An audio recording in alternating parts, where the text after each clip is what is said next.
Imagine owning a machine that sits quietly inside a busy store, dispensing cash while you collect a fee every time someone withdraws. At first, it sounds almost perfect. One machine, little space, no employees, and a revenue stream that can operate around the clock. You buy the ATM, place it somewhere people need cash, keep it stocked, and receive transaction revenue when customers use it. Today. But the economics become interesting only after you stop looking at the machine and start looking at everything surrounding the machine. Today. Because an ATM is not really a machine business. It is a location, cash management, transaction processing, and contract business wrapped inside metal. Today. And that distinction matters because the expensive part is rarely pressing buttons or owning the screen. It is generating enough profitable transactions. So before you imagine collecting hundreds of dollars every week, you need to understand exactly where an ATM owner's money comes from. The most visible revenue source is the surcharge, the convenience fee displayed to a customer before a withdrawal is completed. Over time. There is also interchange revenue, paid through the transaction ecosystem by the cardholder's financial institution depending on the network and arrangement. Today. Historically, ATM operators have built revenue around surcharge, interchange, branding, or surcharge-free network payments, and managed services income. In the real world of business, that means one withdrawal can create multiple economic relationships, even though the customer usually notices only the surcharge on the screen. Today. Now consider the dream scenario. You buy a machine, charge a few dollars, and thousands of withdrawals quietly turn into income. Today. The problem is that transaction volume is not guaranteed, and every location behaves differently depending on foot traffic, customer habits, competition, and convenience. A machine outside a busy nightlife venue can have completely different economics from an identical machine inside a quiet office building. Today. This is why experienced operators obsess over placement before they obsess over the hardware, because a beautiful ATM in the wrong location remains idle. The ATM industry itself illustrates the scale of the opportunity and competition surrounding this apparently simple business. In the real world of business, NCR Atleos reported approximately 600,000 ATMs in its global installed base at the end of 2025, showing how enormous the ecosystem is. Its 2025 revenue reached about $4.35 billion, while recurring revenue represented roughly 71% of total company revenue. In the real world, those numbers do not describe a single independent ATM owner, but they reveal something important about the industry's economics. In real business, the valuable business is increasingly built around recurring services, processing, networks, maintenance, cash management, and relationships rather than hardware alone. Over time. So what does a small operator actually need to pay for before the first profitable withdrawal appears? In the real world of business, first comes the machine itself, whose purchase price varies substantially depending on model, features, security, condition, and whether you buy new or refurbished. Then comes installation, communications connectivity, processing setup, signage, insurance, compliance requirements, and sometimes location-specific construction or electrical work. In the real world, the machine also needs cash, and that cash is not an ordinary operating expense because it remains tied up as working capital. If your ATM holds $20,000, that money may generate transactions, but it is still your capital sitting inside the machine. That distinction is easy to miss when people advertise ATM ownership as passive income, because passive does not mean capital-free. Over time, cash also creates operational responsibilities. Replenishment, reconciliation, security, transportation, and decisions about how much cash should remain available. In the real world, then there is the location owner who may receive a fixed payment, a percentage of revenue, or another negotiated arrangement. Over time, historical Cardtronics filings showed that merchant contracts can include transaction-dependent payments and multi-year terms, demonstrating how important location economics become. Over time. In other words, you are not simply renting floor space.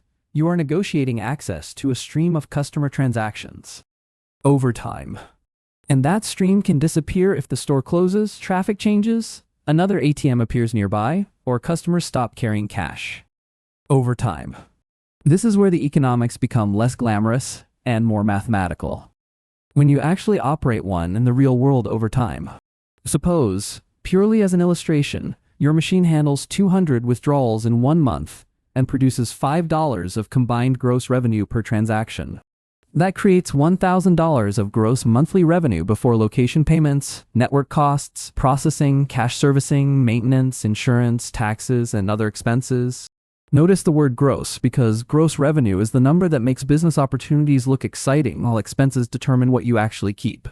If the location receives $1 per transaction, $200 disappears immediately from that $1,000 example. In the real world of business, processing and network charges can reduce the remainder further, while maintenance, telecommunications, insurance, and cash logistics create additional costs.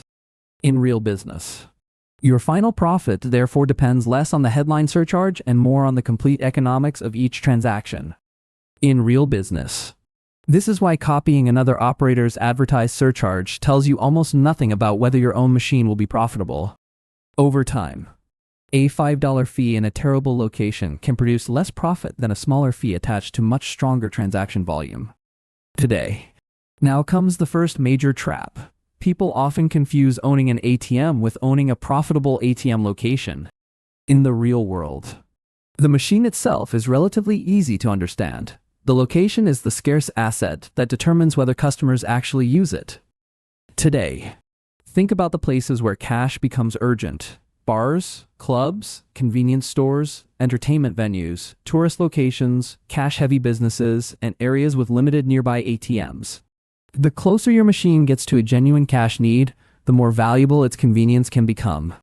In the real world of business, but high-demand locations also understand their bargaining power, and they may ask for a meaningful share of the economics. In real business, this creates a negotiation between the operator and merchant. You provide the machine and capital, while the merchant provides access to customers. Neither side receives value automatically. Both sides need a reason to keep the arrangement alive. In the real world of small business today, then there is competition, which can quietly destroy an otherwise attractive location when another machine offers customers an easier or cheaper option. If another ATM opens nearby with a lower fee, customers may choose it, particularly when the convenience difference is small. Over time, conversely, a location with no convenient alternative can support stronger economics because customers are paying for access, not merely for cash. Today, this was never really about the ATM. It was about controlling a convenient point where cash demand repeatedly appears. In real business, that is the hidden business model, and it explains why experienced operators spend so much time hunting for locations. In real business, now consider the cash itself, because working capital changes the picture dramatically for an operator managing a busy machine every single day. Every withdrawal moves your cash inventory downward, meaning your machine can become unusable if you fail to replenish it. In real business, that creates a strange economic cycle. The more successful the machine becomes, the more cash you may need to keep available. Today, a high-volume machine can therefore require more working capital than a low-volume machine, even though the high-volume machine may be more profitable. Cash also has an opportunity cost, because money sitting inside an ATM cannot simultaneously be invested somewhere else. In the real world, security adds another layer, because physical cash creates risks involving theft, vandalism, fraud, employee handling, and transportation. In the real world of business, modern operators therefore depend on security procedures, transaction monitoring, vault controls, and reliable cash management processes. In the real world of small business today, large ATM companies explicitly describe cash delivery, telecommunications, routine maintenance, technical support, and processing as parts of operating the network. Over time, that tells you something important. The boring infrastructure behind the ATM can be more economically significant than the machine itself. Over time. And then there is regulation, compliance, and network dependency, all of which can affect the economics without changing the physical machine itself. ATM transactions travel through electronic funds transfer networks, and operators need appropriate banking or sponsor relationships to access those systems.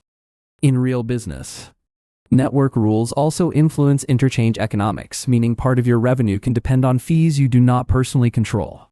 Over time, NCR Atleos warns that network changes or regulatory changes can reduce interchange rates and therefore pressure revenue and operating profits.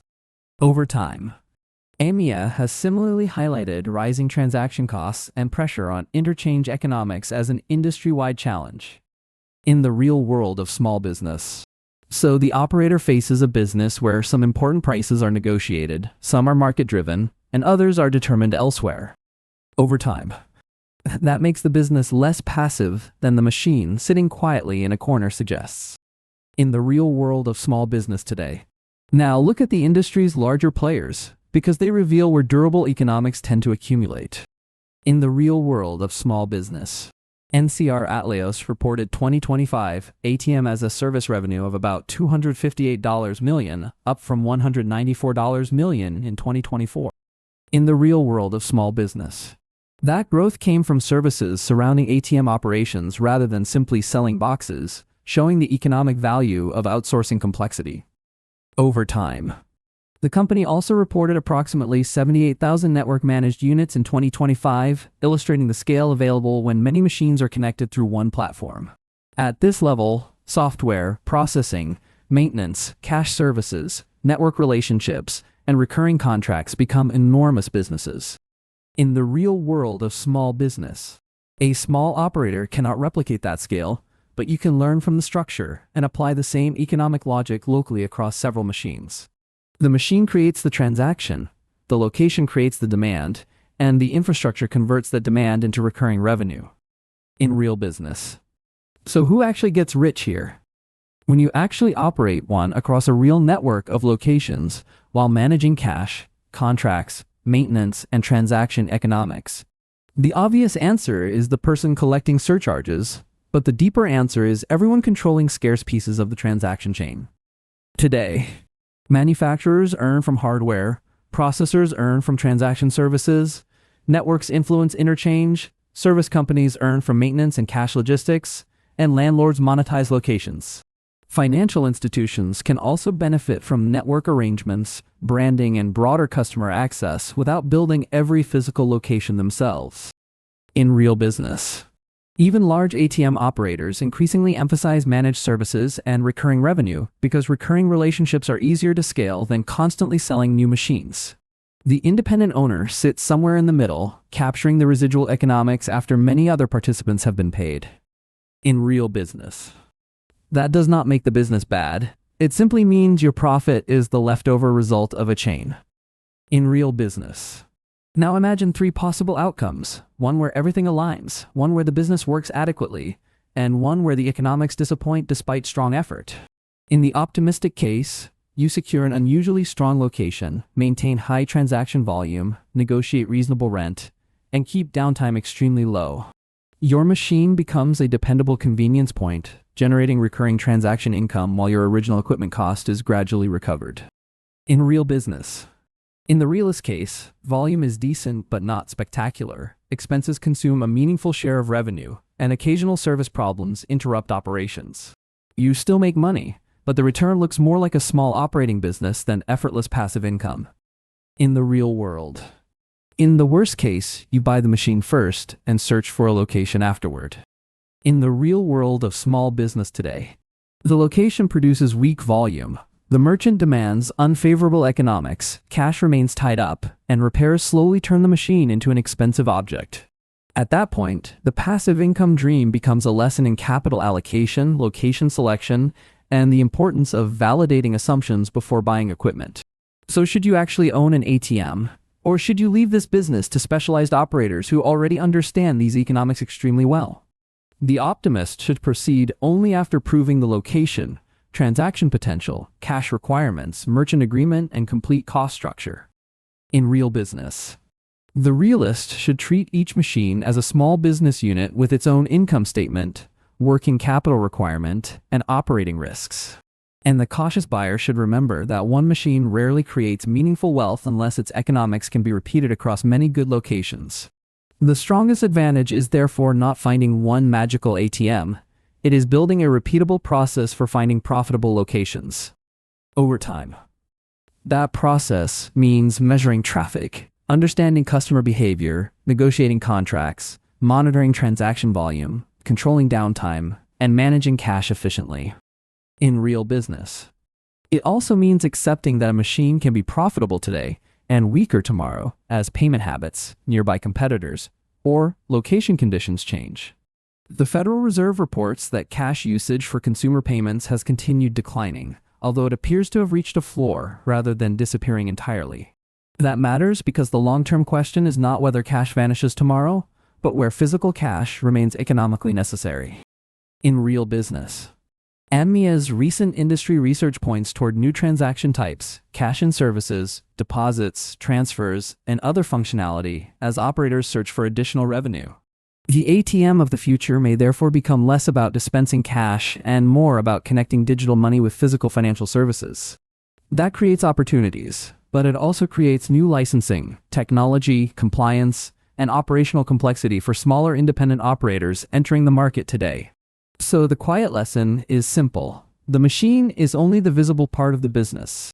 In the real world of small business, the real economics live underneath it, inside location contracts, transaction volume, cash cycles, network fees, maintenance, and recurring relationships. In real business, this business was never really about owning a box that gives people money. It was about owning access to repeated financial convenience. And once you understand that, you stop asking how much an ATM makes and start asking which economics you actually control. Today, that is the difference between buying an ATM and building an ATM business that can survive changing conditions, competition, and evolving consumer payment behavior. The silent millionaire does not chase the shiny machine or the advertised surcharge. He studies the quiet system producing the cash flow. Because real wealth is often hidden inside ordinary infrastructure, boring contracts, recurring transactions, and businesses most people overlook. In the real world. And the same hidden money pattern appears far beyond ATMs, wherever a simple object quietly sits on top of a much larger economic machine. That is why the best operators think like location analysts first, cash managers second, and equipment owners only third in the hierarchy.